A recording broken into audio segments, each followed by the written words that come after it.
বাঙালির পাকঘরে জানাই সকলকে স্বাগত। আজকে দেখে নিব খুব সহজেই চিকেনের একটি অসাধারণ রেসিপি। এখানে আমি নিয়েছি প্রায় 500 গ্রামের মতো মাংস, দিয়ে দিচ্ছি 1 চামচ টক দই, ধনে গুঁড়ো, জিরের গুঁড়ো 1 চামচ আর দিয়ে দেব সামান্য লবণ।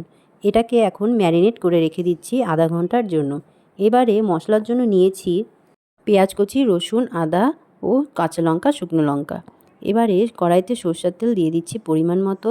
বাঙালিদের কিন্তু আলু ছাড়া একেবারেই মাংস অসম্পূর্ণ হয়ে থাকে। এখানে আলুগুলো বেশ ভালো করে লাল লাল করে ভেজে তুলে নেব। এবারে ওই তেলে ফোড়নের জন্য দিয়ে দিচ্ছি 2টো তেজপাতা আর দিয়ে দিচ্ছি টমেটো কুচি আর কেটে রাখা পেঁয়াজ কুচি। এখানে আমি মিডিয়াম সাইজের প্রায় 3টে গোটা পেঁয়াজ কেটে দিয়েছি। পেঁয়াজগুলো বেশ লাল লাল করে ভেজে নিতে হবে। এখানে আমার পেঁয়াজগুলো ভাজা হয়ে গেছে। এবারে দিয়ে দিচ্ছি আদা, রসুন ও সামান্য জিরে বাটা আর দিয়ে দিচ্ছি শুকনো লঙ্কা ও কাঁচা লঙ্কা বাটা। এবারে ভালো করে মশলা কষিয়ে নিতে হবে। তারপর দিয়ে দিচ্ছি পরিমাণ মতো হলুদ ও স্বাদ অনুসারে লবণ। ভালো করে মশলাকে কষাতে হবে। এবার মশলা থেকে যখন তেল ছেড়ে আসবে, মশলার কাঁচা গন্ধ চলে গেলে দিয়ে দিতে হবে ম্যারিনেট করে রাখা মাংস। সমস্ত মাংস দিয়ে দেওয়ার পর ভালো করে মশলার সঙ্গে মিশিয়ে নেব।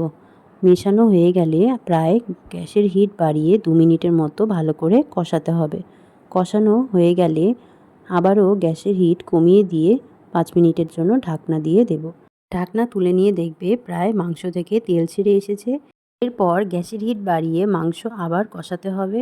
মাংসের মশলার কাঁচা গন্ধ চলে গেলে তারপর দিয়ে দিব ভেজে রাখা আলুগুলো দিয়ে আবারও কিছুক্ষণের জন্য ঢাকনা দিয়ে দেব। ঢাকা দেওয়ার সময় গ্যাসের হিট কিন্তু কমিয়ে রাখতে হবে। ঢাকনা তুলে দেখবে প্রায় মাংস সেদ্ধ হয়ে এসেছে। আগে থেকে দই দিয়ে মেখে রাখার কারণে কিন্তু মাংস অনেকটাই তাড়াতাড়ি সেদ্ধ হয়ে আসে।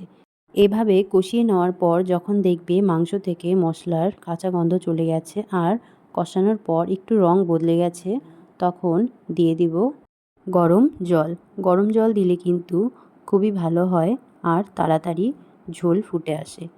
পরিমাণ অনুসারে ঝোল ব্যবহার করে তারপর যখন ঝোল ফুটে আসবে তখন নামানোর আগে দিয়ে দেব গরম মশলা গুঁড়ো ও সামান্য চিনি। এইভাবে একবার মাংস তৈরি করে দেখো, খেতে কিন্তু খুবই অসাধারণ হয়। আমি এটা আলাদা একটি পাত্রে নামিয়ে নিচ্ছি। নামাবার কিছুক্ষণ বাদে কিন্তু রং ঠিক এরকমটাই আসবে।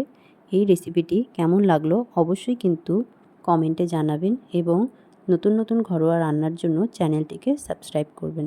ধন্যবাদ।